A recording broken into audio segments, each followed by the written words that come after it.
Okay, so the first thing we're going to do is we're going to mix our dry ingredients for the batter. So let's do that first. Right here we have our flour, and we're going to take our half a teaspoon of uh, ground white pepper. We're going to pour that in there.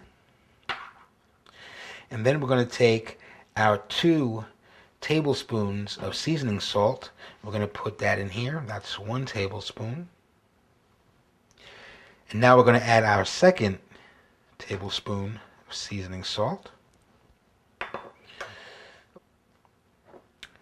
And then our yellow cornmeal, which is a half a cup. We're going to mix that in.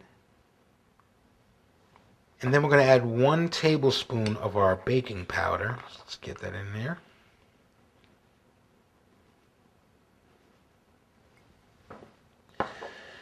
And then with your fingers, just kind of mix it all together.